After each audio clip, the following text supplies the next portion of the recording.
Well, good morning, everyone, and welcome from Australia.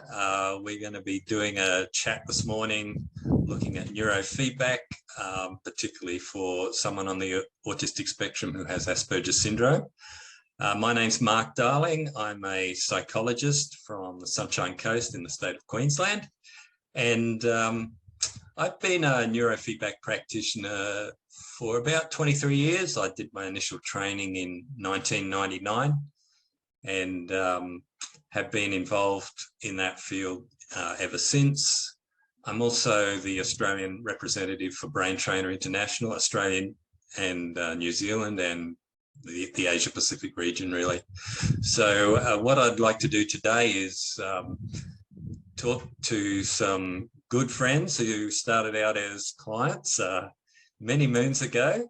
I'm thinking it's back in 2003, and I'm talking today to Janelle Wall, who is also known by the name of Nell Francis, who's a book author, writes some books, Ben and His Helmet series, and among others for people with Asperger syndrome, and her son Sam, who was my original Asperger syndrome client back in 2003. So welcome, guys. Hi. Thanks for having us. Hey, Mark. You're welcome. Perhaps we should start out by getting you to perhaps introduce yourselves and just tell me a little bit about what your background and what you're both up to. All right, I'll let Nell. My name's Janelle. My business name is Nell Francis, but I'm Sam's mum.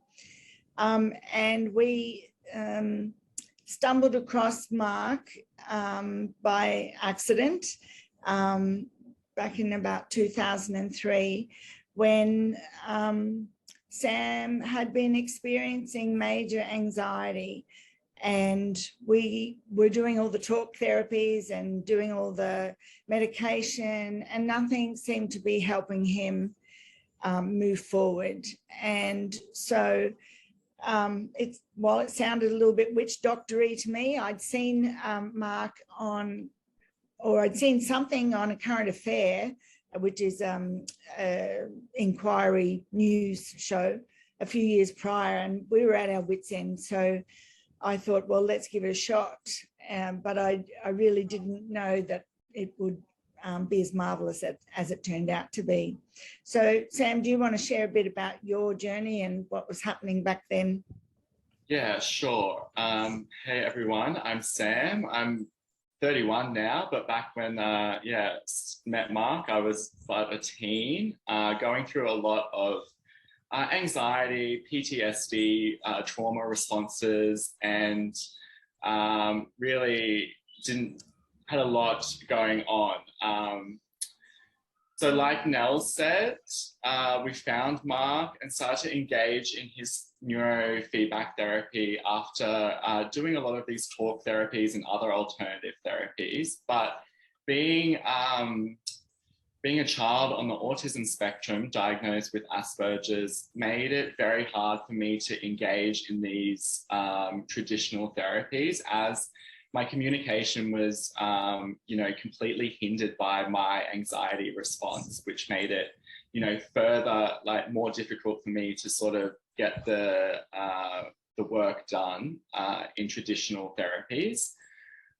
So coming to Mark, as a very heightened, anxious and often angry teen, I didn't really know what I was there for at the time, because it just seemed so out of context to me. But after engaging in, a deep therapy regime with Mark and progressing through a few different brain training activities and things, we started to see a response in my overall behavior and thinking and cognition that I don't think we were either expecting or knew that we could get back to after that. So yeah, Mark's been a great friend and a great guide for us throughout our journey. So yeah, neurofeedback was definitely a turning point in our journey where things started to make a bit more sense for all of us. Thanks, Sam, and thanks, Nell. Something that still strikes me from that period when I first met you guys was that Sam hadn't been to school for, I think, at least 3 years. I think he was 13 when I met him, and so hadn't been to school since 10. And that the reason behind that was a lot of out of control anger, aggression, meltdowns. That I think was probably the thing that brought you there, Nell. Can you speak to that a little bit? Thanks. Yes, so we didn't have Sam diagnosed on the autism spectrum until we knew from about age 3 that he was likely on the autism spectrum, but we chose not to diagnose. We thought we didn't need a label.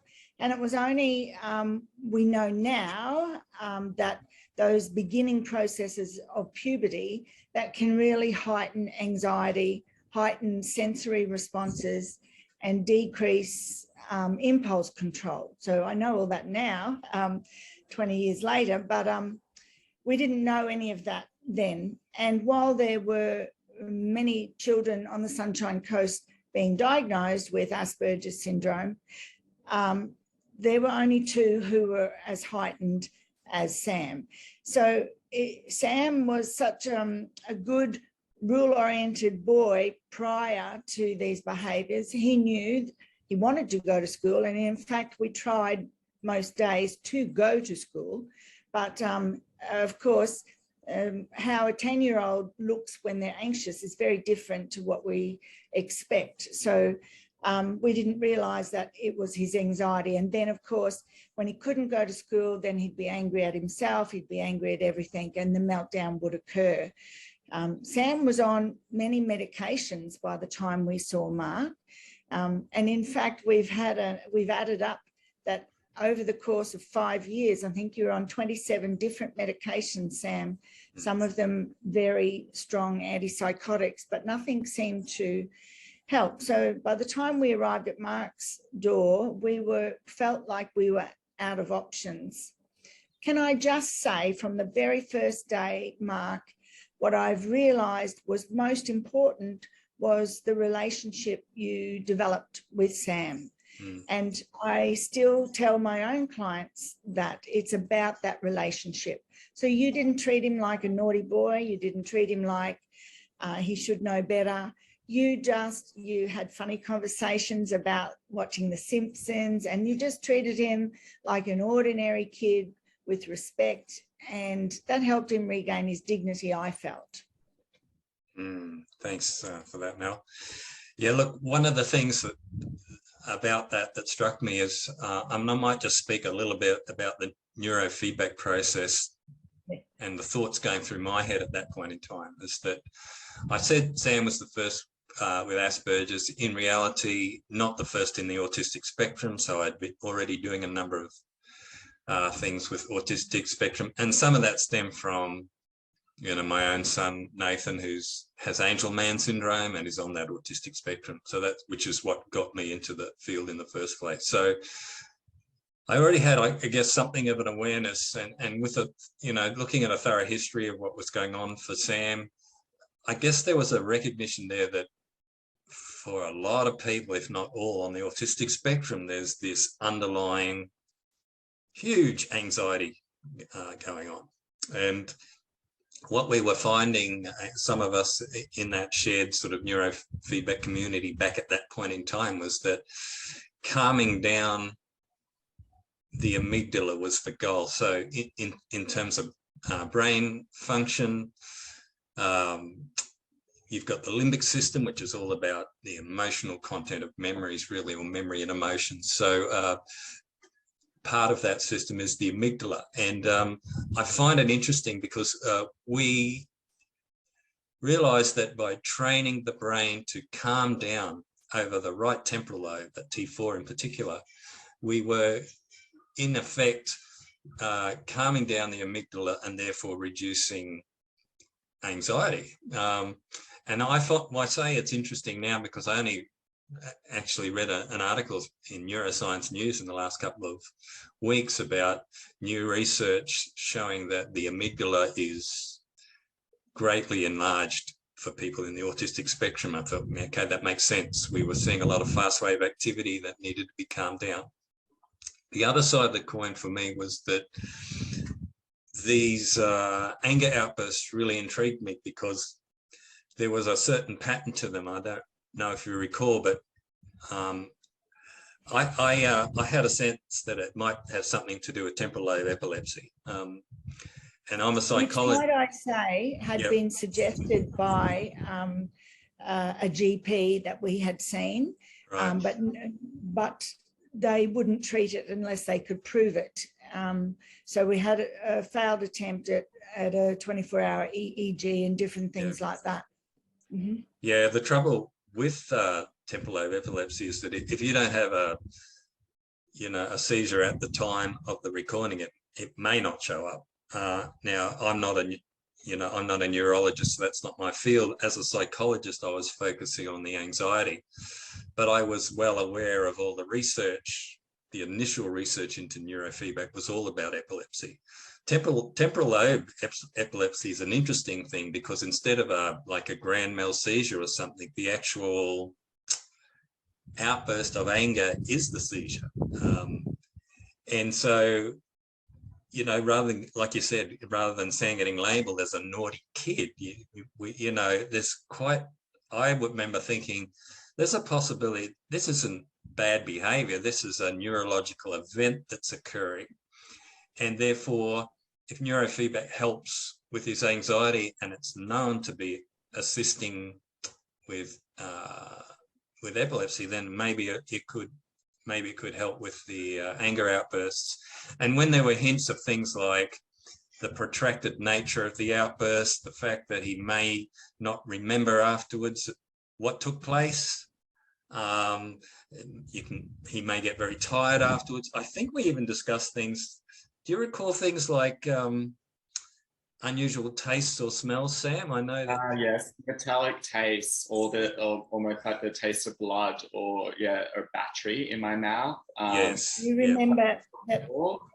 Do you remember that you've been asked that question many times before, Sam, by neurologists and different things? They'd said, "Do you get a funny taste in your mouth?"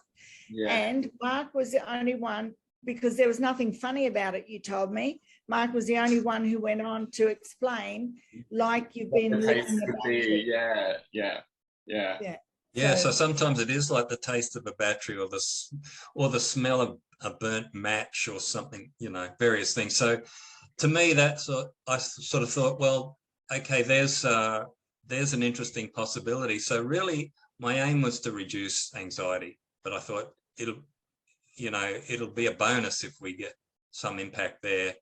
And I remember saying to you, Janelle, something along the lines of, what I expected may happen is that you might have you might have a reduction. We tell this story when we tell our story, Mark. You said each time we train the brain, you'll see a little improvement, but it won't hold. And things will get a little bit better. And then at the 6-week mark, you'll experience a meltdown that will take your breath away, and then the behaviour should become extinct. Now, I didn't believe you at all. I thought you were crazy, loopy-loop.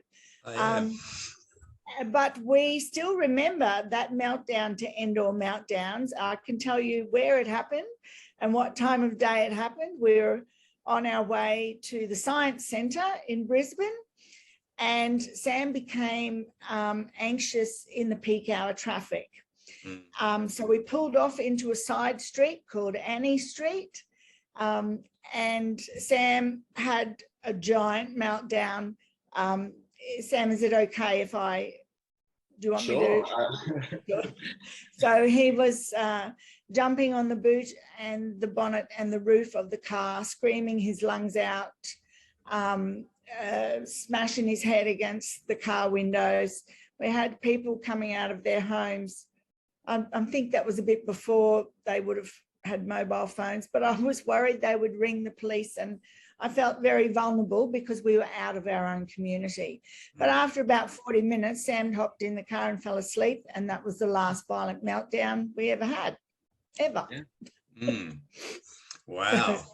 Well, look, Yeah. and I'll tell you why I don't remember saying it'll happen at 6 weeks, but I do remember saying that I thought, here's was my thinking behind the whole process. I thought that if the neurofeedback starts to work, then small electrical discharges that are probably happening all the time within the brain may start to not occur any longer, because the threshold at which a seizure will occur was just gradually rising. So little discharges that happen would no longer happen. I really got this idea from Dr. Siegfried Othmer from the United States. I'd heard him mention this as a possibility in seizures, and I thought I applied it to the notion of these meltdowns, the temporal lobe epilepsy, which I was assuming was taking place. And so I thought that since the little discharges that were no longer occurring, it may build up to a point as we keep training where you finally get the almighty, like you said, meltdown to end all meltdowns, and that if we keep training from then on, it may not occur again. And apparently that's what happened. Yes, it was. So really, Sam, no seizures at all, no meltdowns after that one? Yes, from that point, I feel like there was probably a really long grace period, maybe about 5 years, where I would feel that anxiety still, perhaps, but that anger, that aggression, that inability to sort of recognize that within my own brain function was no longer there. We almost held our breath for years afterwards, like expecting something to come back. But yeah, I think that aggression and that anger and that fight response, we haven't really seen again. I do engage in neurofeedback intermittently throughout my life now, when I recognize that these brain patterns or emotions that are coming back into a place of mismanagement. I think it's positive to continuously work the brain, especially moving through different developmental stages of life, etc. But yeah, for the anger and these meltdowns that we would refer to them, I don't think I've blacked out since those years. No. So that's always a good thing. Oh, that's brilliant.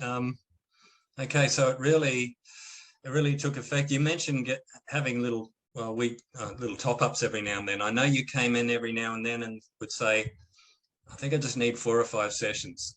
So you were noticing something. Because we often notice that we say you do enough sessions, you don't need to come back. However, clearly some people just benefit from a little top-up every now and then. Yeah, and look, I think coming from a bit of a trauma and PTSD response background, I think there's triggers throughout my life that sort of take me back to that place, and whether it's necessary or not, it's a good coping strategy. And I always feel going through major life choices, like when I was going back to study at university, or moving to a different city and living independently, those are the times where I'm taking on more, that I want to make sure that my brain function is optimized. Excellent. Well, that's just brilliant, really. So can we talk then about, so that was obviously the big thing. You mentioned the reduction in the anxiety as well. What about in the years since? I mean, we're talking 17, 18 years ago now. What's been going on for you since, Sam, and you too, Nell? And did you see ongoing effects, or what was the outworking of what we did back then over the years? Nell, you go first with this. All right. Since then, Mark, that was the beginning of the rest of our lives. And so we have made, my husband and I have made a business out of helping people with autism, especially with those big behaviours. And I think people like to hear from someone else who might have experienced what they're going through. And for those of you listening, we feel very blessed to have come full circle. We trained with Mark to be able to deliver neurofeedback through Brain Trainer International. And so we use it with many clients now, especially some non-verbal autistic individuals who can't tell us what their worries are. What we've come to realise is that many people on the autism spectrum suffer trauma from their meltdowns, because autistic individuals are rule-oriented and they like to please and they're doing their best. So they're a bit conflicted. How come I'm behaving like this? And that leads to some trauma because they want to be good kids or good adults or whatever. So we often we talk about neurofeedback often because it helped us just move past that place. But I lost my train of thought for a minute. What I wanted to say, Mark, is that what I'm finding in our practice is that many individuals with autism who had childhood seizures, we're seeing a recurrence of the seizure activity once they hit about 18 to 20. Yeah. And so, and they may experience these not as meltdowns, they can, but also as shutdowns. So, and shutdown behaviour is like an internalized meltdown. So I've helped several young adults be diagnosed with seizure disorder as well as autism spectrum, because the statistics for dying from seizure activity is huge. And if we don't realise that that's how it can present in adults, then we're in strife. Yeah. Well done. And it's always good to get neurologists involved, of course, when we come across that sort of presentation. You got any final few words you want to say there, Sam, and how things were for you?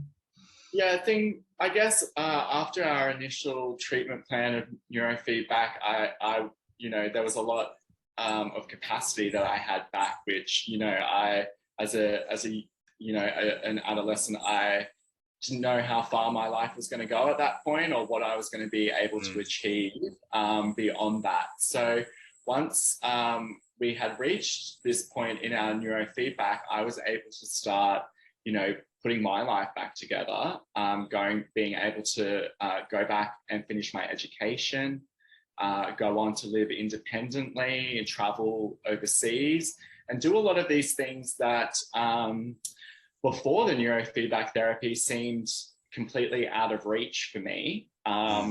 So it was almost like a celebration or a rebirth after that point. And I was able to go on and achieve a lot of the things that back in those dark years seemed, too difficult or out of reach. So very positive outcome. That's good. And you're running programs these days for young I'm people on the spectrum. Social skills programs for adults on the autism spectrum. I fell into advocacy of autism and all disability through that journey, and continue to use my voice to bring up our community. That's fantastic. Look, I really could chat on for ages to you guys, and you know that, but we've run out of time, and I just want to thank you so much, both of you, for speaking to me today. Well, we'd like to thank you, Mark. Yeah, thank you. Thank you very much. I'm very excited for all of what's to come for you. Thank you, my friend. Talk to you soon. Bye.